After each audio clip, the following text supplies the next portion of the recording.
Hello, everybody. Happy New Year once again, and welcome back to another episode of Uncle Tom Talks. I'm your disembodied voice, the champion, Apollo Creed. But the main event today is our man, my brother, the Uncle Tom, Derek Wilburn. And he's got special guests today, so he's going to tell you about them. So here's Derek. This is Uncle Tom Talks. This is going to be 12 rounds for the heavyweight championship of the world, coming to you from the mean streets of the west side of Colorado Springs, Colorado. I am Derek Wilburn. I am your Uncle Tom. This show is produced back at the mothership by the one and the only, the two-time defending champion. His name is Apollo Creed. And there he is, the former heavyweight champion of the world, Apollo Creed. There he is. And I've got a very special show today. So there's one headline that I'm going to talk about very briefly. Then we're going to get to the meat of the show today. Because today, as you know, January 6th is the 1-year anniversary of the supposed Capitol Hill insurrection. And it's all over the news and you're seeing it everywhere. I'm not going to get into it. I don't like covering news that everybody else covers. But I did want to just briefly make mention of the story running right now on the UK Daily Mail. So today, Jan 6, 2020, Nancy Pelosi, the Speaker of the House of Representatives, held a moment of silence on the House floor to commemorate the January 6th supposed insurrection. And the President of the United States, Joe Biden, yes, he is the president. He was inaugurated. He was sworn in. Whether or not he legitimately won the election or not is a different discussion. President Biden delivered a 27-minute long speech in which he accused Donald Trump of holding a dagger to the throat of democracy. And from the UK Daily Mail, quote, he did not mention his predecessor by name, but 16 times referred to him as the former president, accusing Trump of creating and spreading a web of lies about the 2020 election, close quote, yada, yada, on and on and on. It went for 27 minutes. Now that's leadership. We don't have anything else going on in America. Okay, we got no other problems than the president's going to take 27 minutes to hash and rehash this year-old news and then go on to talk about the need for a spirit of unity and cooperation in the country. These people need to keep the hate alive, and they will keep the hate alive at any cost. I mean, it's been a year. Shout out to Rush Limbaugh, who, to the best of my knowledge, coined the phrase Donald Trump, living in liberals' heads 24/7, rent-free. Biden gives a 27-minute long speech about Trump today, and it's a year after. They just can't let it go, won't let it go, have to keep that hate alive. Maybe we'll talk about that more on Tuesday's show next week. Uncle Tom Talks airs on Tuesdays and Thursdays. But before, I don't have time for that today, and I'll tell you why. Because here's what we're going to talk about today. So you may or may not be aware of this, but I gained viral fire. I gave a speech at a local school board, Colorado Springs, Colorado District 49 School Board. I'm going to have a guest on with me in a minute who was there with me that night. Speech that caught viral fire. You've probably seen it. It's been viewed. God only knows. I don't know how many millions of times at this point, but it was quite large on the internet. That speech garnered me a call from a producer at the Dr. Phil show. And the Dr. Phil show flew me out at CBS Networks, flew me to Hollywood. I hopped on a plane just a couple of weeks after that speech. They flew me out there. It was a whirlwind tour. I took a flight out of Colorado Springs at about 4 o'clock in the afternoon, landed in Los Angeles at about 5 o'clock in the afternoon because of the time change. Driver picks me up at the airport, takes me to Hollywood to my hotel, went down and had some dinner around 6 or 7, went to bed, got up in the morning, got cleaned up. Driver picked me up at 7 in the morning, drove me onto the Paramount Studios sound lot, went to the Dr. Phil stage, into the green room, went through makeup and all that stuff, on stage with Dr. Phil for 2 hours. Driver takes me to the airport, back on an airplane. I was in my car and back in my house 23 hours later. That's how it went. So I was on the Dr. Phil show. We taped this in mid-late September. The show we taped just aired yesterday, and we're going to talk about it. So rather than me, so I was there on the show. I was front and center, front 50-yard line, front row seats. So I'm really not the best person in the world to critique the show, right? I'm a little bit too close. It's like proofreading your own work. It's like proofreading your own resume. You don't see your own mistakes. You got to bring in a fresh set of eyes, right? So that's why I've got a couple guests who are going to go through this with me. Now, we can't watch the entire Dr. Phil show. We taped for 2 hours. We were on that stage for 2 hours. The show itself is an hour-long runtime, but with commercials, it's probably really 46 minutes, 42 minutes, something like that. So they have to chop it up and edit it up. And they chopped it up and edited it up in a way that didn't make me look great, in my opinion, to nobody's surprise. I mean, Dr. Phil, big Hollywood lib, pals with Oprah. Hollywood, of course, is all liberals. So they're really not concerned with making a black conservative or any conservative look good. I don't think I came off looking bad, but in a show like this, so they bring out this egghead black USC tenured professor, big liberal, and he first say, and then they bring me out and I get the second say. They bring out one more on the other side. It's 2-on-1, and then they bring out, so each commercial break, another person or two comes in. So by the end of the show, there's like 8 of us out there. And we all gave as good as we got, right? I made some good points. I delivered some body blows. I took some. We all did. All of the, or most of the body blows I delivered, the really good lines that I got in, got edited out. They ended up on the editing room floor. None of that stuff made it into the final product. But what did make it into the final product aired yesterday, and they have posted a chunk of it onto YouTube.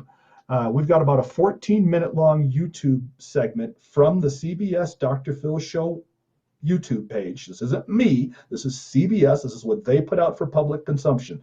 What they put on their webpage yesterday and what they aired yesterday aren't exactly the same. They put some more juicy stuff on the web, probably to drive people to the live broadcast because that's where the money is. That's where the ad sales are. But I'm going to bring out a couple of friends of mine, and we're going to dissect what they did put on the internet. And I haven't talked to my buddy, the 2 guys I'm going to bring on. I haven't teed this up with them. We haven't talked about it. I just told them, watch the clip, and then I want to have you come on the show and chop it up with me. And you tell me what you see that I don't, because I recognize I have blinders. We all do. So joining me this evening on Uncle Tom Talks are 2 more Uncle Toms. Pastor Nathan O'Neill, he's up there. He sits on the board of directors of my 501c3 organization, very good friend of mine, and Kendrick Davis, local entrepreneur, businessman, another born-again local Christian, just like Nathan and myself, active in his church, owns his own insurance agency, brilliant young man.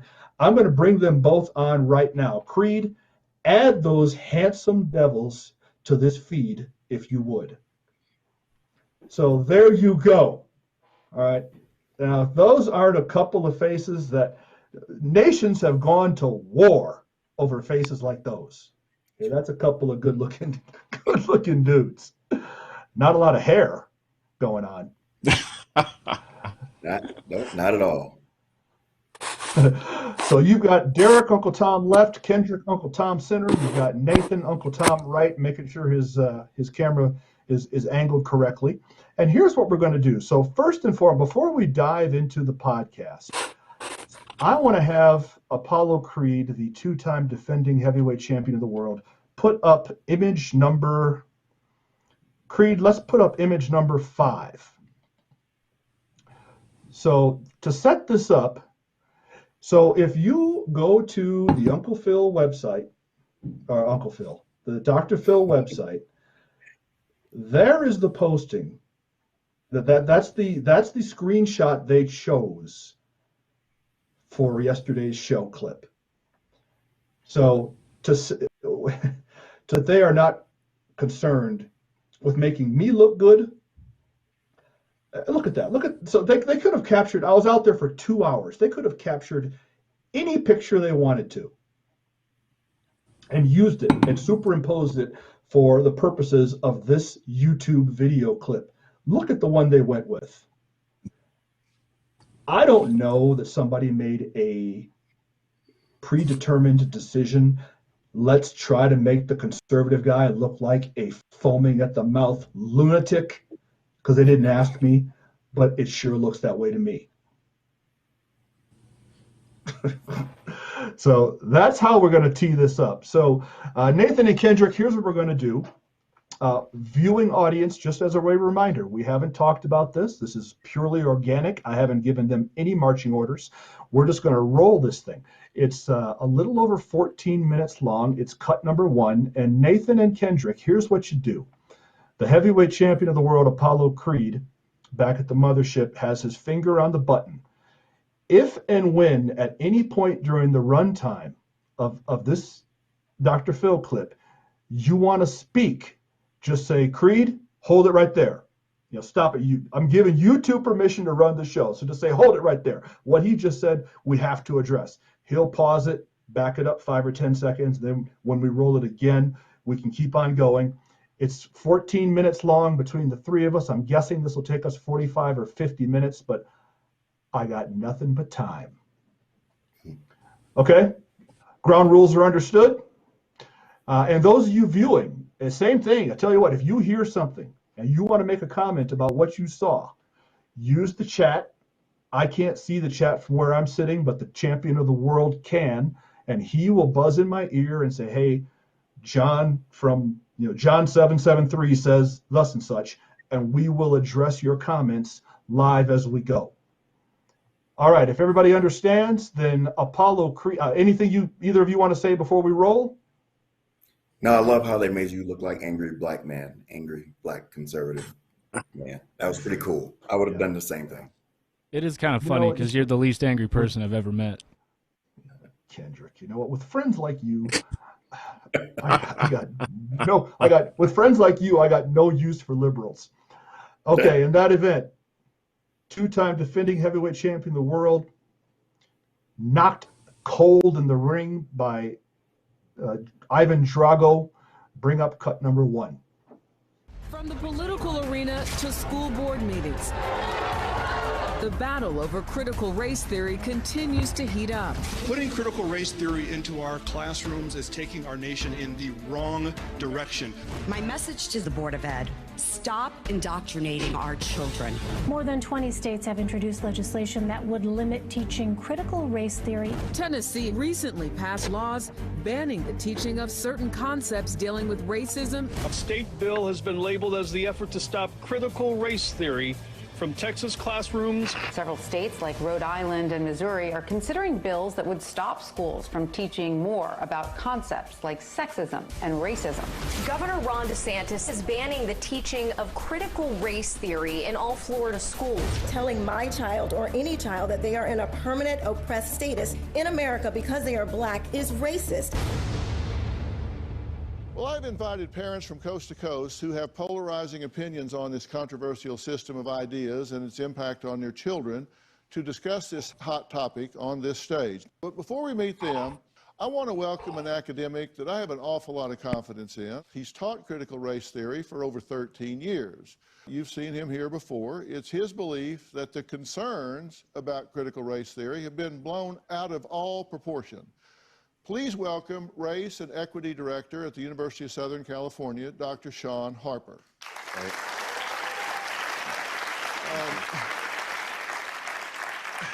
Dr. Harper, thanks for being here again. Thanks for having me. You say you think it's blown all out of proportion. Why do you say that? Critical race theory is now more than 4 decades old. right? It was established by legal scholars in the 1970s. It is really clear to me that what we're seeing right now across the nation is in response to the uprisings that we saw all around our country, in response to the murders of George Floyd and Breonna Taylor. You know, those murders forced a national conversation about structural and systemic racism. And I think lots of parents and uninformed Americans are conflating conversations about structural and systemic racism with critical race theory. And they're lumping it all under the umbrella of critical race theory. Well, that to me is a very important distinction. Are you objecting to aspects of our history that have to do with the violation of the rights of Black Americans? No. Earlier. What is it that you object to? Absolutely not. We must teach history. We should teach history, all of it, the good, the bad, and the ugly. Certainly slavery was a blight on this nation, is a blight, and we need to make sure that all generations, current and those still coming, know exactly what happened. That's why I'm not a fan of, we had a meeting at our school board about a Confederate flag being shown in the room. A teacher brought a Confederate flag into the room, and some students got upset and they voted on whether or not to ban it. I don't want the Confederate flag banned. I want my children to see that flag. I want them to know about the atrocities that were committed on the ground beneath it. So I don't have a problem with the teaching of history. One of the issues with CRT is if it's coming to K-12, where's it coming from? Is this a big brother? Is this a top-down federal Department of Ed curriculum? Is this locally done? Is this state-run? So was there an actual proposal that someone was bringing to your school district to teach critical race theory specifically? The district at which I made internet viral fire was the board voting whether or not to bring CRT in any fashion of it whatsoever into the K-12 curriculum.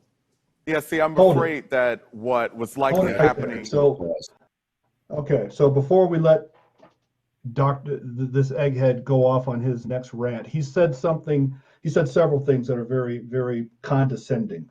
So what he said was, I'm afraid the parents and uninformed Americans. So you notice how he lumped them into the same, and this is what these academics do, because I'm high and mighty, I understand everything, I have a level of understanding that you, average Americans, you, average parents, don't understand. And the idea that teaching history and teaching critical race theory is the same thing is absolutely fundamentally not true. History are matters of fact. History is provable, demonstrable. History is truth. It's not called critical race facts. It's called critical race theory for a reason, because theories and facts are not the same thing. It is theoretical. And anytime you want to teach my child theory, it's called evolutionary theory for a reason. It's not provable. Nobody can prove that whales once walked around in Kansas. It's all theoretical. So if you're going to teach our children something that you hold to be a close to accurate theory, I have a right to know. Good. What do you think of that? So let me just chime in. First of all, as you know, Derek and Kendrick, I'm not sure you are aware. I don't watch much TV. I just Smart don't. man. But my wife, who Derek knows, actually recorded that show, and I had an opportunity to watch it in its entirety. Derek sent me a clip, but I had an opportunity to watch it in its entirety. And you're right, Derek, from the very beginning, he was condescending, but even before he got to the point of being condescending, Phil had put him on a pedestal. And so that kind of bothered me. And then to listen to that young man stole the virtues of his brilliance while claiming the rest of us are basically dumb as rocks was interesting. One of the other things I noticed in the initial portions of the show is that he was given all the time he wanted to speak, and every time you made a point, particularly about the issues with CRT, Dr. Phil jumped in and cut you off, or they had to do a commercial break at a weird time or something. But what the young man, and I can't recall his name, failed to mention is, he said critical race theory has been around for 40 years, and that's not exactly true. Critical theory has been around for 40 years. And then he tried to conflate and put all of that together as something that they've been talking about and doing for 40 years, when in fact that was not and is not the case. The original critical race theory conference was held in September 1989. Derek Bell and all those guys, it was 1989, and we're going to get there in this clip. I say that, and he gives me the 1989, like you don't know anything. Yes. So you're right. Yeah, Dr. Phil kind of propped him up in the beginning. This is a man in whom I have tremendous confidence, what have you. And we won't see it in this clip. You did see it if you watched the show that your wife recorded. But at the end, Dr. Phil thanks him for his time.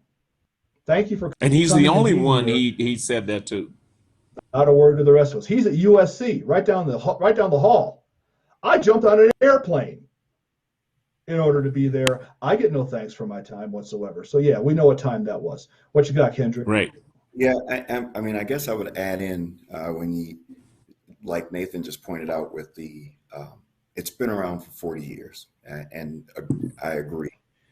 It's critical theory. It has actually been around a little longer than 40 years, but the however long it's been around doesn't validify, it doesn't validify it. It doesn't make it valid. Yeah, how's that relevant? Yeah, and he brought that up, and it's like he's trying to say it's been around so long that it should no longer be questioned. Yet we still call it theory. And so I would agree. He was considerably condescending. The other thing that he mentioned, or he asked the question, has there been a proposal in your school district to introduce critical race theory? And of course, you talked about what happened at the school district meeting, and what we were there. By the way, I was there that night, and what we were there for. And I would probably argue, as you hear a lot of the people who are proponents of critical race theory, they would continue to say, well, critical race theory isn't being taught in the schools. It's not being taught in the schools. Correct. Probably not under the name critical race theory. Exactly. It's being introduced into curriculum. The critical race theory is being introduced into curriculum through other means. And anyone who's seen, some of these questionnaires that they are having these kids fill out in elementary school and middle school about, have they ever felt, racially attacked, or have they ever felt like someone was given a better life than it? It is all components of critical race theory. No one is going to school districts and saying, we want to introduce curriculum that is under the name critical race theory. Nope, they are introducing components of critical race theory into actually multiple parts of curriculum, math, history, you name it. Everything. And if I've gotten one email in the last month, I've gotten 1,000 telling me that critical race theory isn't being taught in any school in America. And I always ask these people the same question: how do you know that? How do you have perfect knowledge about not only what is being taught, but what is not being taught in every single school, in every single school district, from Providence, Rhode Island to San Diego, California? How do you know that? It's just a talking point for that. There's no meat on that bone. Okay, Apollo Creed, let's knock out another minute or two. There is that anything being taught about race and racism in America was being lumped into this bucket called CRT. That is, frankly, disrespectful to the intellectual genius that was Derek Bell, a tenured black male professor at Harvard University. It's disrespectful to Kimberly Crenshaw, a brilliant black woman who is a professor at Columbia University and UCLA Law School, who've been laboring in the trenches for decades on these very important legal concepts and principles. I think it's intellectually lazy and disrespectful to lump anything related to the teaching of race and racism and oppression in our nation into this category of CRT. My name is Laura Cathcart Robbins, and I am hold it right absolutely there. for critical. Oh, they didn't. My comment on his comment did make it onto the show yesterday. It didn't make it onto this internet clip right now, because what I simply said to him was, we can't base this on what you think the school board intended or meant. So he's sitting there, goes off on this 30-second long rant about what he thinks the school board intends. Well, you don't know that. So he's very smug. Smart. I think he's very smart. I think he's brilliant. But he's very smug. He's very arrogant. He likes to hear the sound of his own voice. But the whole idea that, okay, we're just lumping anything and everything having to do with race and racism into CRT. Well, that's not what the District 49 school board said that they were trying to do. And even if it were, he wouldn't have known that. He wasn't there. Kendrick and I were. So a lot of this is just, it's so based on assumptions, on high-level assumptions about what people on the ground are actually doing. And this is liberalism. We at the top of the ivory tower know better what you little people on the ground need or what your children need than you do. This is what they do. They run things from far away. Yeah, if I can add, something he said, and this was actually the second time between the two clips that he's made the comment about teaching race and racism and oppression. I don't I don't know if we need to be teaching about race, racism, and oppression. What we need to be teaching is, here's what occurred in our nation's history. There were moments, there have been times where a group of people were oppressed. That is historically a fact. To be teaching today about race, racism, and oppression in a current context, when we talk about systemic, I always think that's a pretty humorous word to use, because what makes it systemic? Because the truth is, I believe that people gauge and they apply that word differently. I've actually had a conversation with someone who explained something to me that they believed to them it was systemic racism, except it was one person being racist against them, right? So it was one person trying to prevent them from moving forward. They're retired military, and these are people, this is a person who does very well in life, but he had this one run-in with one person who happened to be above him in rank. And he said, well, that was systemic. And I said, well, that's not really systemic unless from the top down, everyone above you is trying to prevent you from moving forward. You admitted, that it was this one person. You and everybody else. Right. So that one person may have been racist, may have just didn't like you. And this person's very likable, but it's possible that he just wasn't liked by this one person.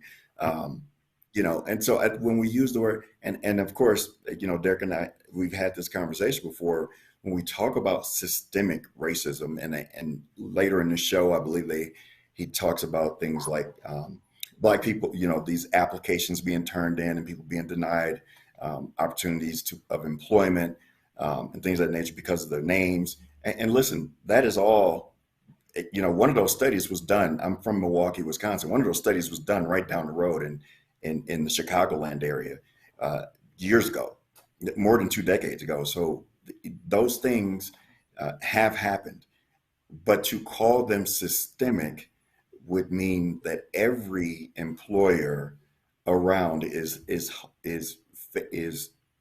failing to employ people with traditionally Black American sounding names, or however you want to phrase that. And that's just not, that makes it systemic. It's not one company that refuses. Am I making sense? Bingo, you're making perfect sense. Frustrated. No, and I agree with you. And when I hear that systemic racism, my question to them is always, tell me what systems are designed intentionally to be racist. Because you're saying it's a system-wide problem. So if in fact it's a system-wide problem, then I need you to point me in the direction of that system. And Derek said it, I believe, yesterday, that there may, and you just said it, Kendrick, there may be a racist individual who works within the system, but that does not make the system racist. Right. And that's why we're seeing all of this, DEI and DIE stuff, because they are still claiming the system itself is racist, when in fact, I just don't buy that. I grew up in a small town in East Texas, and I remember the signs on the water fountains that said colored and white. And I remember you couldn't go in the Woolworth store. And so I experienced all of those things. And once my dad and I were at the bus station waiting for someone, and I wanted a drink of water, and that fountain just happened to be closer. And I got a drink of water, and he said, well, son, you can't. I said, well, Dad, what's the problem? White is a color. And that kind of started a little brouhaha in town, but it was no big deal. But the point is, unless there are systems fully in place designed to keep Black people in bondage and oppressed, other than what the Democrats do, of course, then there's no systemic racism. And here's the kicker. The man is sitting there talking about this systemic racism. He is a tenured professor at the University of California, a prestigious private institution. USC is private, by the way. Most people think it's a part of the University of California system. It's not. It's a private school. Tuition is very high at USC. He's tenured, which basically is a way of saying you're making a bunch of money and we can never fire you. I don't know what his salary, what his compensation is, but I think it's comfortably safe to say he's probably in the top 15 or 10%, as are we. I'm sure he lives in a comfortable home. I live in a very comfortable home. You've both been in my home, 6-bedroom, 4-bath, 3-car garage. Here on the stage, the two of Black men, comfortably in the middle class, upper middle class. He has the respect of his peers. He's a professor at USC talking about the systemic racism that is oppressing Black people. Dude, look in the mirror. All while not being oppressed. All while not being oppressed. All right, Creed, let's knock out another minute. So this next lady to come up, I actually kind of liked this lady. I didn't love her arguments quite as much, but she and I, we were all in the green room and stuff, got a chance to talk. I like this girl a lot with the long braids. Okay, Creed, here we go. Theory. I have 2 boys, ages 21 and 23. My son's school was academically rigorous, and so when I was helping them with their homework, I flipped to the back of the book and I was like, hey, there's a lot of stuff missing. I believe that our system was created by and for white people, specifically white men. I think the teaching of critical race theory does nothing but benefit all children. In Germany, they've studied the Holocaust, and I think their education is so much richer because of it. If you look at Asians and Pan-Pacific Islanders, the Latinx community, and Native Americans, we've all studied the history of the dominant culture, and we're okay. We need to understand critical race theory so that we have a better understanding of where we were and where we're headed. I say let people come to their own conclusions after studying this, but let it be studied. I believe that in withholding information, people are doing more harm than good. You see the garage to the house she's standing in front of? Oh, thank you for having me. You've been listening to everything we've been talking about. I have, and I want to thank you for your definition. I did not understand that critical race theory was something that was taught at the university level only. So I just want to take that label off of what I'm addressing, because Sure. I think that it interferes. So what are you addressing? So from my own personal experience, I have two sons, as you saw in the package there, and I was a very hands-on mom while they were in school, and they would be studying, the kings of Prussia and Russia and all these different monarchs. And I would help them with their homework and quiz them and flip to the back of the book looking for kings that weren't white. Like, where are all the people of color in these history books? And finding none. And then so going to the administrators at my kids' school and going to the teachers and just asking, why aren't we incorporating stories about kids who look like my kids? Why aren't we talking about the accomplishments of these Black, brown, and Asian people who helped, not just helped, enslaved Africans built this country.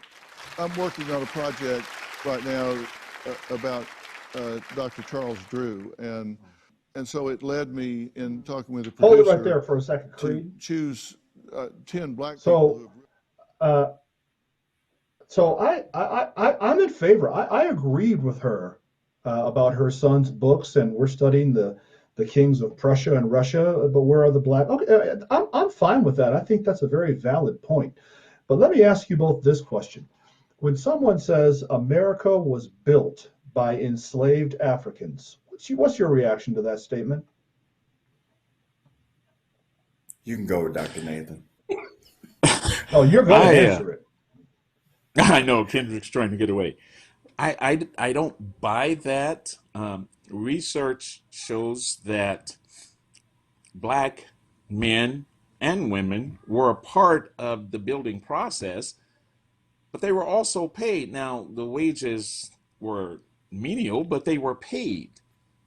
The other aspect of that is, and what's Michelle Obama was big on that thing. She repeated that in many speeches, that America was built by slaves. As a matter of fact, you remember she said, "This house I live in," or something during the time they were in the White House. And I think the idea is, one, to continue to push the narrative that Black people have been and always will be forced into servitude, without recognizing that some of the information that we're receiving about us as a people isn't necessarily accurate.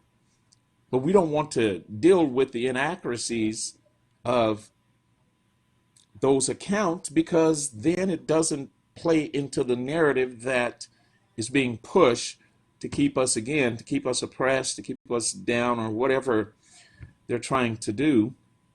I shared briefly my upbringing. We had a small little house, and if I wanted to see the stars at night, all I had to do was look up when I'm lying in bed, because there were holes in the roof. But that did not stop me or my siblings from working hard and trying to be productive citizens in this country, which takes me to another point, the global citizen thing, but we'll get to that later. Yeah, we'll get to that, because I definitely want to get to that. The one lady talking about that's going to come up in about 5 minutes. Okay, Kendrick, since you want to dodge the bullet, I'm not going to let you, but I'll give you my thoughts first. So I can't stand empty rhetoric, like raising a global citizen. To me, that's just empty. What does it actually mean? When people say America was built by slaves, what's that actually mean? So I went to film this Dr. Phil up in Los Angeles, California. We've all seen the skyline. We have these big skyscrapers, same in every city in the country, New York City, Chicago. You got 50, 60, 90-story tall buildings. Well, during slavery days, the tallest buildings in the country were 2 stories. Slaves did not build the Chicago skyline. They laid down the transatlantic cable in 1858 so they could communicate by telegraph from the New World to England. The incredible documentary, if you've never seen it. Slaves didn't do that. The house that I'm living in right now and talking to you guys via an internet connection, slaves didn't do that.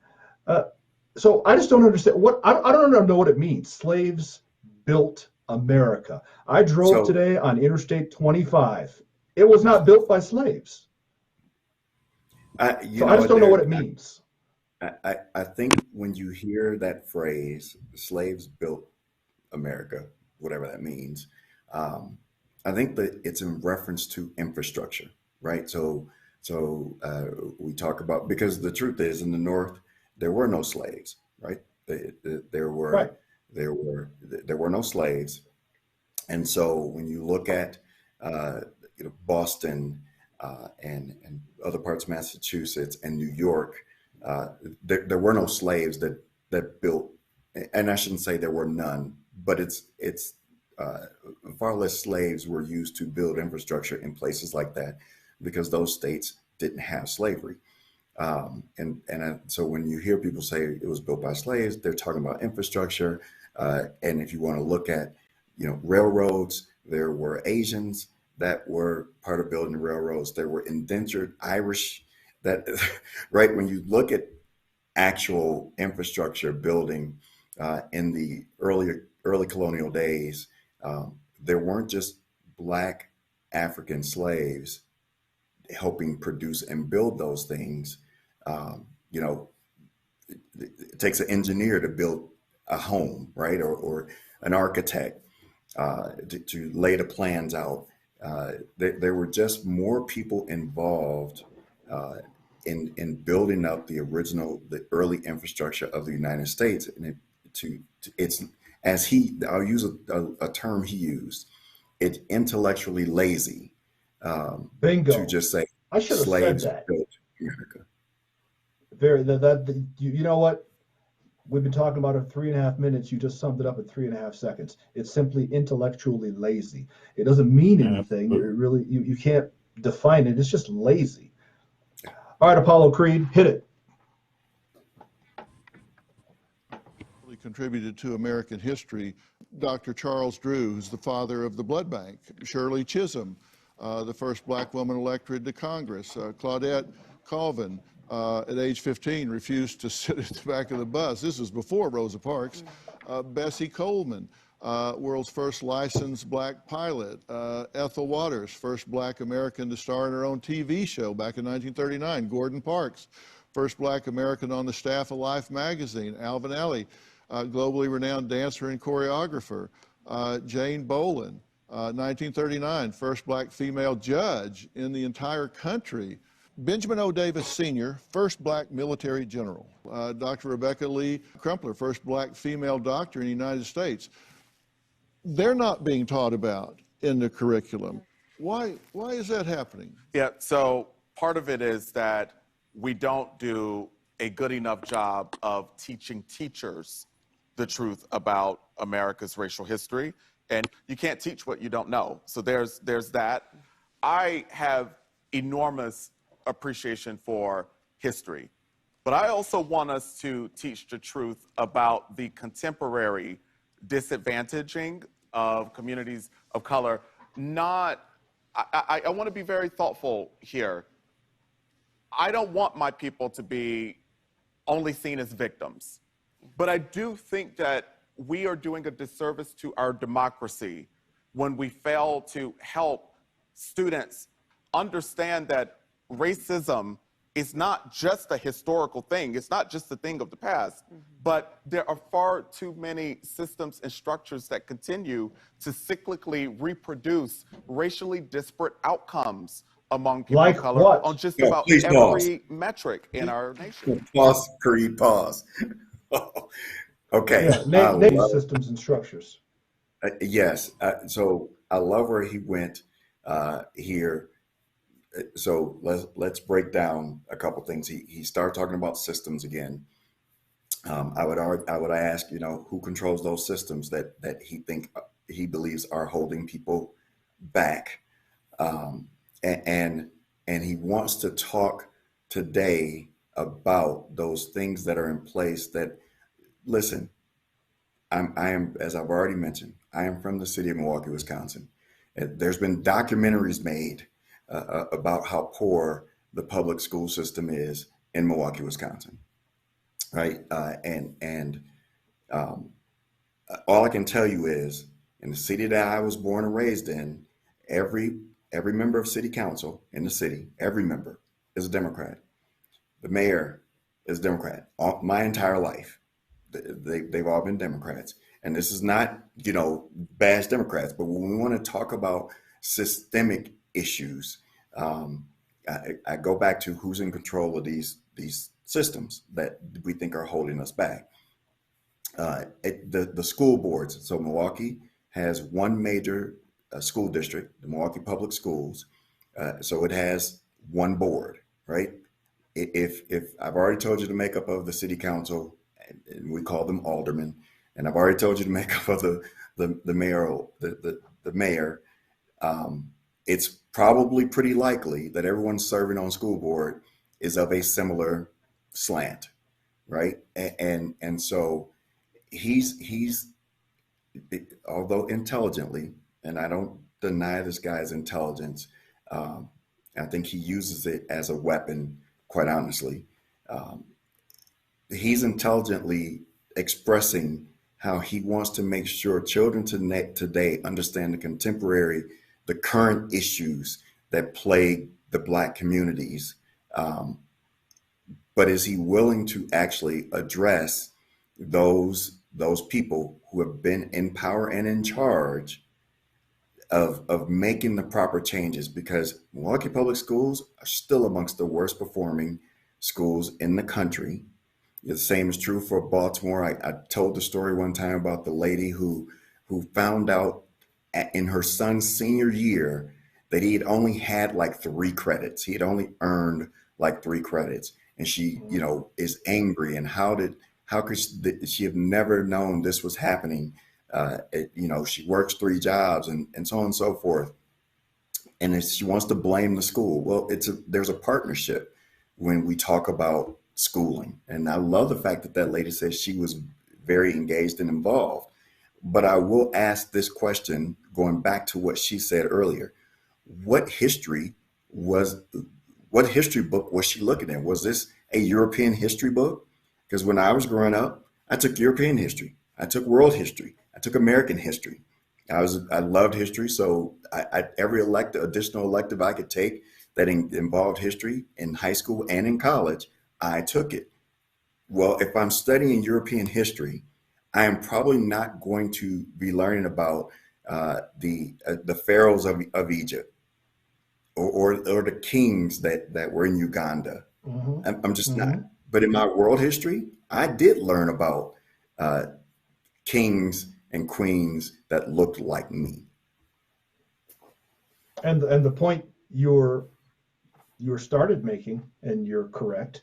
So they begin this segment talking about the history books, and this isn't in the history books, and we need to make sure this is being taught and this isn't being taught, and what have you. As you so appropriately put, who runs the education system?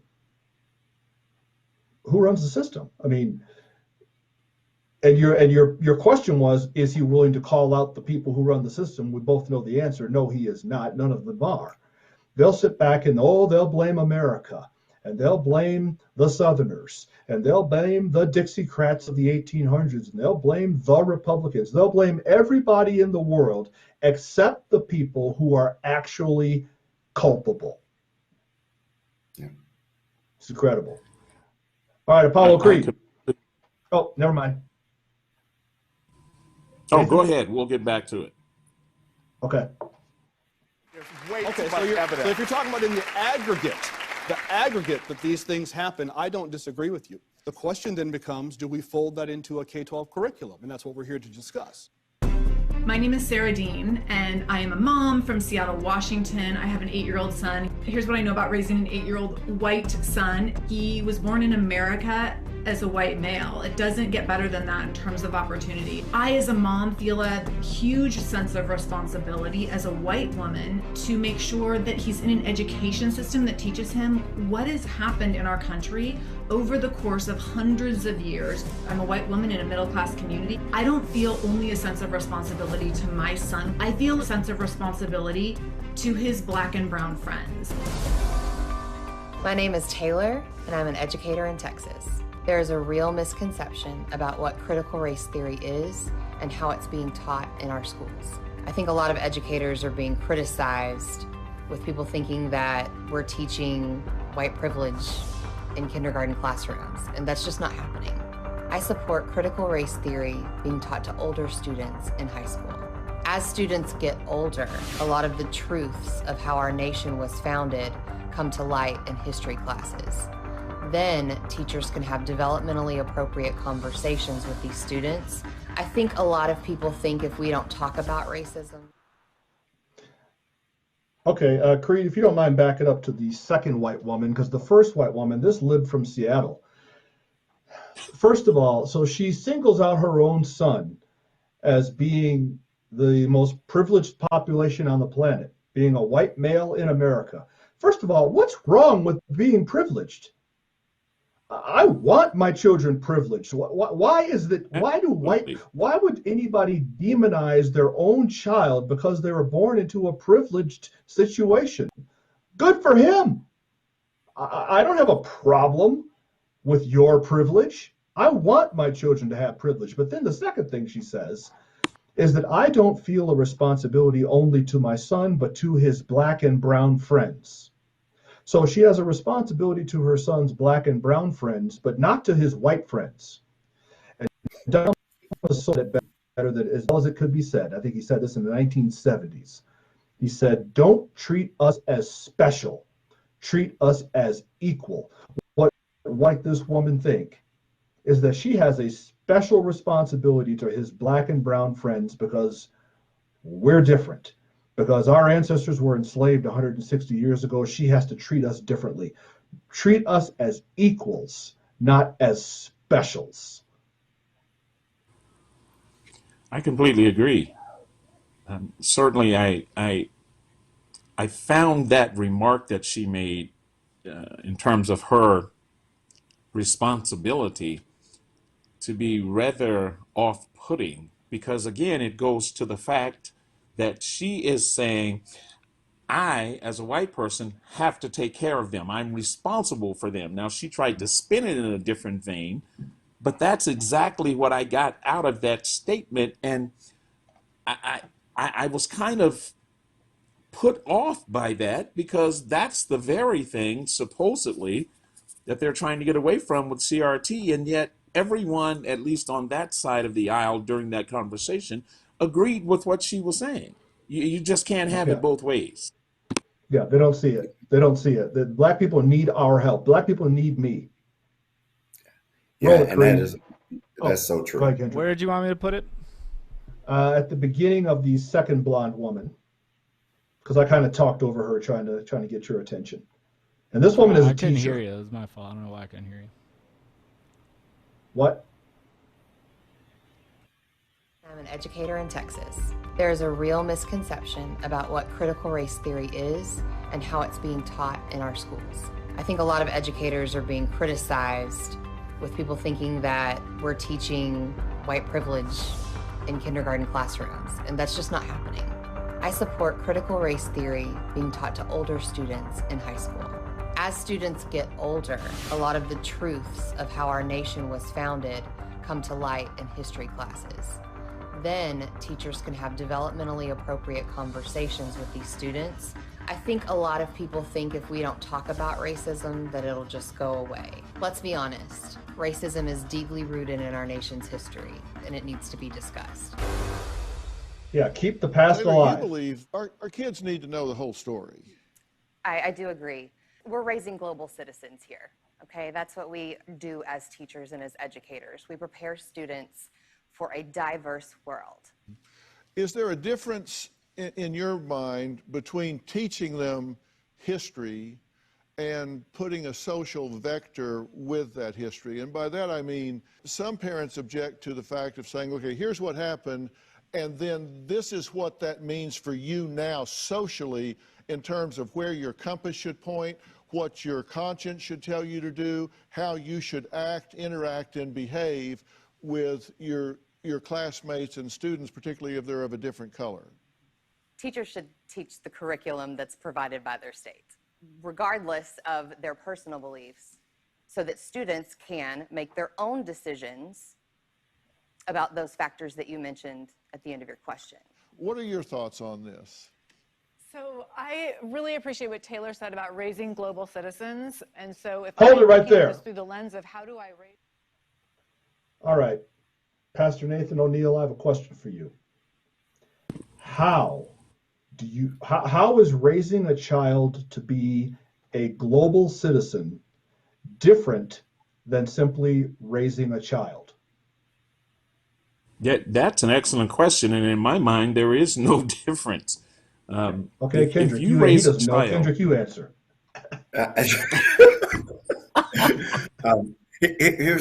So no, I for cut those that Nathan off. I'm just fooling around. Let him finish his thought. go ahead, I'm Nathan. just fooling around.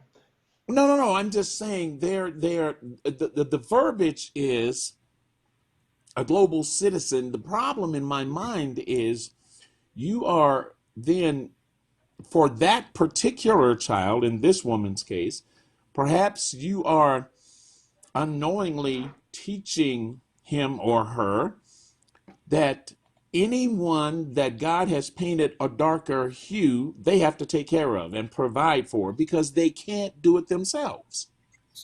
That's really all I get from the implication of her statement anyway. That's actual racism, by the way. Completely. Is handing pity out to someone who has not asked for your pity. This global citizen. So Derek knows I've spent the last decade or so teaching the Constitution of the United States to adults, and we teach the original intent as well as what was happening historically around the events that led up to it. And so when we, in this nation, if you are saying that you're trying to raise up a global citizen, first of all, I love Benjamin Rush is one of the founding fathers. He's considered the father of public education. Benjamin Rush said that schools are to teach children first to love God, then to love country, and then to love family, right? And he said it in that order, and his reason being is it's obvious why you teach them to love God in schools. He talked about doing this in schools. Why put nation before family? Because if you don't teach them to love the nation, the nation will become the great enemy of the family. We're actually watching that occur right now. And in this nation, you don't have to teach a kid to be a global citizen. You teach a kid to be a responsible and a citizen that is going to engage in the nation. The truth is, the vast majority of Americans never leave the city that they were born and raised in. A large number. So you're teaching them to be global to what? The 10-city block that they're never going to escape from or leave from. But we are the great melting pot. You want to teach a kid to be a global citizen, teach them to be a great American citizen, and they are going to interact with people from every part of this globe of the world. You don't have to teach them to be a global, whatever that meant. When I heard that yesterday, I watched that clip, and I heard that, I'm like, what are you talking about? I do appreciate that the one lady said, teach the curriculum that you're provided. She kind of went away from, I'm not going to teach how I feel about a specific subject, but in bringing in critical race theory, which she supports, you're going to bring in your own emotional baggage with that. So, and she mentioned kindergarten. So we're all born citizens. You roll up with a little 10-month-old baby in a restaurant and get in that baby's face and start smiling, making goo goo gaga noises or whatever. It doesn't matter what color you are, that baby's going to smile. That baby's going to laugh. That baby's going to giggle if you tickle her feet. Doesn't matter if you're Asian and the baby is black. None of that matters. There are no racist kindergartners, not one. Doesn't happen until they get turned into something other than that. So we're all born global citizens and we're turned into something else. But I don't even know what a global citizen, frankly, it's rhetoric without any sense behind it. I'm raising my child to be a global citizen. Well, of course they're citizens of the globe. What else are they citizens of? Uranus? I mean, roll it. That appeared to be where some of their heads were, by the way. As a global citizen in a way that he can be conscientious of our history, then I have to look at how am I raising a child that can be a critical thinker. And when it comes down to critical race theory in school, we're looking at teaching our children how to be critical thinkers and how to interpret data and research and history in order to then take that into leadership across all organizations and across the globe. Yeah, because we're raising adults, not children. Exactly. As adults, we write on the slate of who our children are. And our teachers are with our children 40% of their waking hours. So that's really important, what they're saying to our children. And as parents, we should pay attention to that and have our voices heard about what's being said. And I would suggest this: if you do have opinions about this one way or the other, don't run up the stairs at your school with your hair on fire hysterically. Go in and ask and find out what's being taught. And if somebody says, CRT or whatever, find out what they mean by that. Look at the curriculum, see what is actually being taught, and respond to the actual substance of what's being taught. You have a right to weigh in. And we ran way over today, and I'm going to put what doesn't make it in the show today on the website. Stop indoctrinating our children. Critical race theory. It's been branded a poison in your child's classroom. Enslaved Africans built this country. We are pitting our children against each other based on the color of their skin. New Dr. Phil. Well, let me their just arguments. Go ahead. Right. And I was going to say, I just wanted to go back a few moments in the clip because, and I thought Kendrick was going to mention it, but when Dr. Phil said, so how do we teach these folks and use this to then impact our world socially? And he stopped short of the SJW thing. But what I noted was not one person dealt with that question. Everyone just kind of skipped over that because they can't identify what it is in reality. And I'll say this and then I'll try to be done. The problem I had with the young man, the professor dude, was, well, there were several, but one was that the more he talked, the more he tooted his own horn. And then it got to the point in my mind, and again, my wife and I were talking, and I said, it seems to me, fully understanding he has tenure, I said, it seems to me, though, the reason he pushes critical race theory is because if that goes away, so does his job. And I just meant that rhetorically, but of course, that's his bread and butter for the last 13 years. What else is he going to do? Yeah. True. Yeah, that's very true. It's in his and a lot of other people's better interests to keep the hate alive as long as they can. Yeah. And I'll say this, and Derek and I, Derek makes the comment that racism is on life support. And we kind of differ there, right?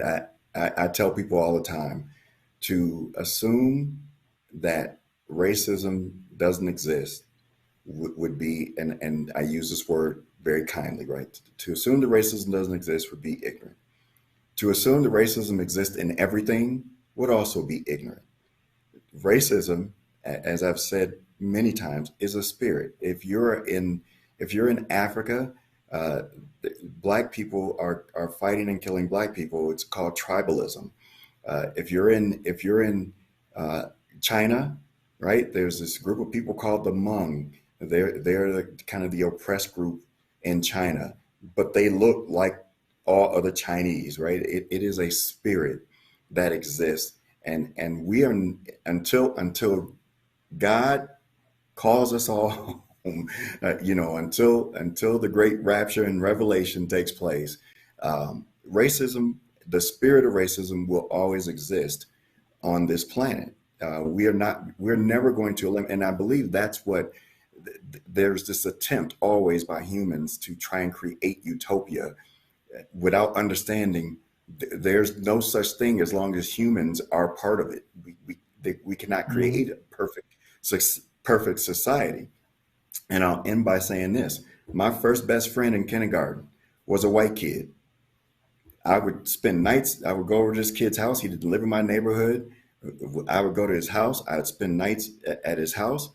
My closest friends from college, one is a Bolivian, one is Filipino, 3 or 4 of them are white. One is a black kid from Detroit, or he's not we're 50 something now. But my point is, you should be teaching your kid to look at all people as people, not the color of their skin, as Dr. Martin Luther King said, the content of their heart.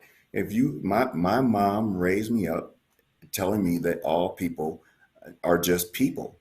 And so I've had Hispanic friends growing up. I've had Asian, every color in the rainbow, I've been friendly with, I've had relationship with, and I've never once said, I will not be your friend because you're white. I will not be your friend because you're Hispanic. I've never known that in my life. And I think when we talk about this global citizenship or whatever the case may be, as we're talking about critical, you don't need to teach any group of people that they're perpetually oppressed, or any group of people that they are perpetually in charge, if you will.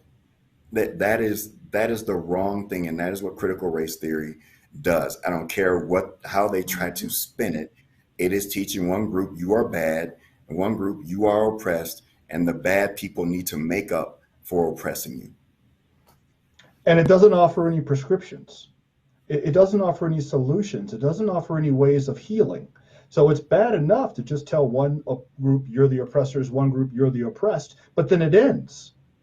If you're going to go to the next step and say, and these are the things that we need to do, that's an improvement. But just to identify and tell 5-year-olds, 15-year-olds, 55-year-olds, 85-year-olds, by virtue of the one thing over which you have no control, who your parents are.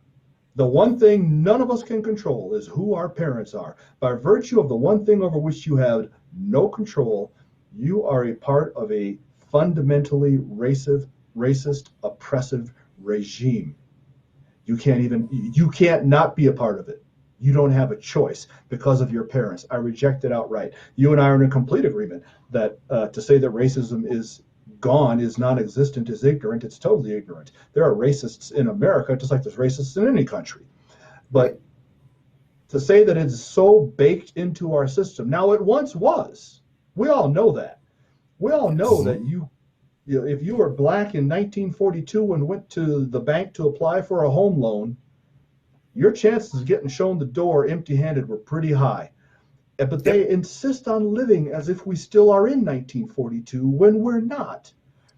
I refinanced this house we're in right now a few months ago, and I had banks and lending institutions, they're still calling me, tripping over themselves, trying to get me to take their business. I get stuff in the mail to this day, them trying to get me to give them my business. Same with everything I go. I have never walked into a restaurant and been told, sorry, we don't serve your kind here.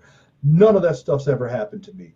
But they want to insist that we still live in 1818 and crosses are being barred and you're being denied home loans and auto loans and you can't get into universities, when in fact, in many cases, the opposite is true. If you're white and you want to get into the university, you need an 800-point score. But if you're black, you only need 750. It's easier for us. All that stuff that they want to keep dragging into 2020, not all of it, 98.9% of it has been eradicated. And the 1.6 or 7 or 8% or whatever percent is left, I just don't let it affect me. And I told my kids the same thing you've told your kids. You may run into people who don't like you because of the color of your skin. That may happen. You may have it harder, but you know what that means? That means you got to get up a little earlier. You got to study a little more. You got to stay a little later. You got to work a little harder. I'm not about the excuses. I'm about you being a victor, not a victim, an overcomer, not an oppressed. I'm not having it. Okay, the final say, 5:20. Okay, final say will be yours, Pastor Nathan O'Neill. Take us out. Well, there are a couple of thoughts that came to mind, and we'll talk about that offline.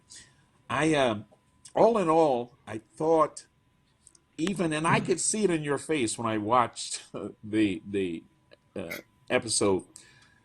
I thought you handled yourself professionally. Your answers were intelligent and succinct. But the part I really enjoyed, above all, is when you said to the young guy, I thought we were here to talk about critical race theory in schools. And we've gone off on a whole nother tangent. And you didn't say that piece, but I loved how you attempted to bring them back to what was supposed to be the root of the discussion, and they drifted further and further away. And I think a lot of it was based on the fact that they just really didn't want to deal with you. I could be wrong, I could be biased because you're my friend, my brother, I love you. But I think that had a lot to do with it. They just didn't want to deal with you. I think so. Well, and something that did make it onto the television broadcast, but didn't make it into this 14 minutes we just watched was Dr. Now I forget his name myself, but he was talking about baked-in systemic racism. How no, Dr. Phil actually was the one talking about it, where we have person X getting sentenced for the same crime as person Y. Person X is black, gets a sentence that's 60% longer than person Y. To which I said, we can't do that. We can't take macro level statistics, find disparities between the races, and say that's racism. Boom, it's racist. We can't do that. So and this is the example that I used, and it drove that professor out of his mind. I said, okay, let's say that's true. That person A, black guy, gets sentenced to 6 years. Person Y, white guy, only gets 1.